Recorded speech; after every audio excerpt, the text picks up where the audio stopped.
All right, before we roll into this video, I want you guys to make me a promise that you will not watch or read about any politics for at least 24 hours. Longer the better here.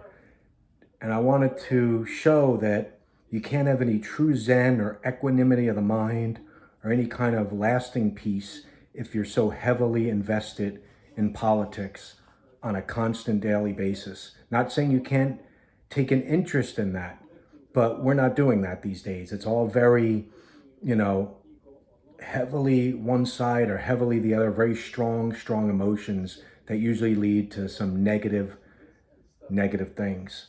So try that out for me. Promise. Now let's enjoy this video. Thanks for watching. This is the Daily Zen.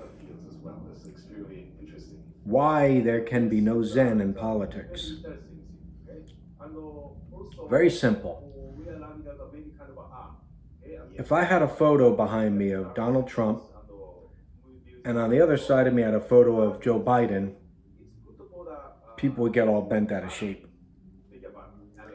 They wouldn't initially say, oh, awesome, he's got a photo of Trump if you're a Trump fan, or vice versa if you're a Biden fan. They would say, wow, what a jerk this guy is. He's got a picture of Biden if you're a Trump fan, or vice versa. Nobody would say, wow, that's pretty cool. This guy's got both of them up there. I wonder what this guy's got to say. He's like both photos and he framed them. I mean, he took money to frame the pictures of these people. Wonder what he has to say. Me, I have neither on the wall. I ain't nothing on the wall. If you notice, I got rid of everything on the wall. But we don't do that. We don't look at the positive with politics. It's always angst, stress, strain, anger, hate, vitriol. There's no, and we'll look for it as humans. It's human nature. We'll start looking for things within the thing we don't like to find more than looking at the good in the person we like. Mostly do that with politics. There's some other instances, I'm sure. I mean, sports is another one, but nothing like politics where it gets violent, I guess, unless it's soccer. But like in a Super Bowl, the Patriots versus Seahawks, a lot of times when it gets to it, they're attacking the other fans of the team. Like, oh, these Seahawk fans are jerks. What do they like that team for? Well, they live in Seattle. Well, that's who they like. It's like, it's almost like an attack on them for having the gall to like a team in the city they live in. But there's that kind of, like if you're from New York and you have anything, if you like a really good player on Philadelphia, you're like, man, I love this player. You'll get attacked for people in New York saying, hey, man, that's our rival. How could you like Saquon Barkley if you're a Giants fan? The tribalism is too much. It does get pretty physical with certain football and sports things, maybe if there's alcohol involved, but generally you don't see it unless the people are riled up with alcohol maybe and they're going crazy about sports. Politics, not so much, man. There's no zen in it. You wake up in the morning and you start looking up politics, the stuff that gets you mad, not the stuff that makes you happy. Never that. It's always, oh my God, look what this guy's doing. Let's go get mad about it. But the man who has both or neither, how do you react to that guy? It wouldn't be Zen. People would be a little confused though, but it would kind of defang a lot of that. Like if someone's getting mad at politics, starting to talk to somebody next to them, and the other person goes, oh, I don't really follow politics. You've kind of defanged them. They can't go off anymore because you're not interested and they don't know who you're for, if you're with them, against them. So you kind of throw off their wiring. You see what I mean? Their wiring gets all weird. If you say you like both, same thing. You're like, I like all of them. They're all pretty cool. They don't know what to do. They feed off the one side thing. And look, I'm not sure I have viewers that like one or the other or both or neither.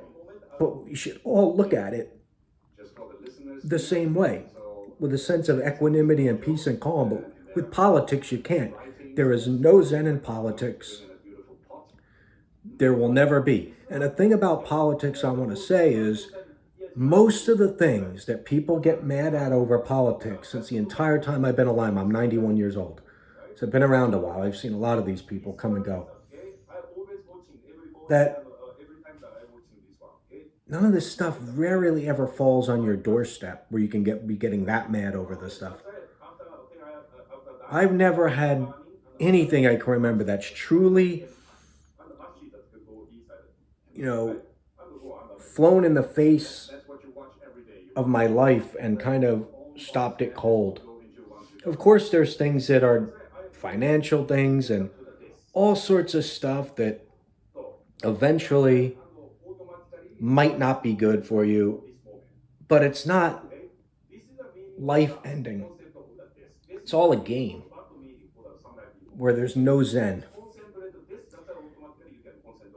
Most people could survive without getting mad over something, getting fired over some political comment, getting hurt during a protest, getting losing relationships and friendships over it. Those could all be avoided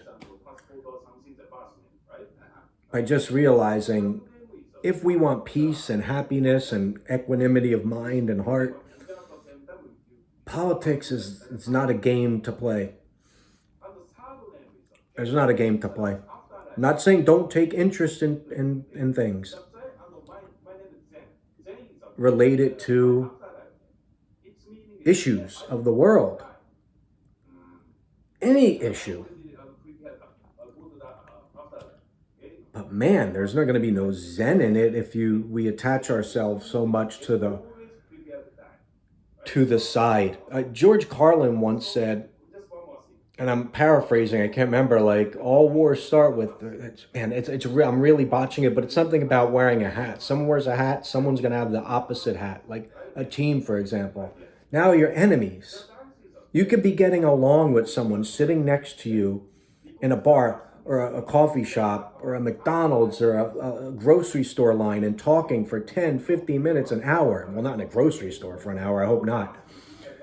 But just talking and having such common ground, and then pull out a Eagles hat, and then the other guy goes, "Eagle fan, huh? Get out of here. I'm done with you." Or puts on his political hat, Republican, Democrat, and the conversation ends. The conversation ends. Almost 100% of the time will change. But you already know the person. You already said, "Oh, I kind of like this person." We don't judge him on that, which he had said. We judge him on who he likes, what team he likes. And then instantly there's conflict, one-sided conflict, maybe two-sided, but there's no zen in that. There was zen before worrying about any of that. There was a calmness, a happiness, a unity, a unification of two human beings connecting and realizing, hey, I kind of like you. Imagine that. You have the conversation, the guy walks away, he's like, "Hey, see ya. Yeah, you know what? We kind of have a lot in common. Let me get your number." "All right, cool. Yeah, man." And he gives him the number. And then as he's leaving, he notices the guy's on the back of his shirt, he's got a Trump or a Biden shirt. I guarantee you he doesn't want to call that person anymore. He will judge him on his political beliefs, and then bye-bye zen. All right, guys, I think I went too long about this topic, and there's other things I would have liked to say about it, but I think I hit that main point that if you want some calm, you're not going to find it in politics. You're not going to find a focused, relaxed equanimity, giving a darn about this stuff as much as we might give our energy to it. be into it if that's what you're into, but be into it like a TV show you like. You can get mad at like, oh, I like my 600-pound life, and this person likes the Kardashians. You're gonna get mad over their side on it. I know it's not a great analogy, but come on, man. You, we can't care this much anymore. It's not worth it for our peace of mind, for us to care. Either way, either way. Have a free mind. All right, guys. Love you.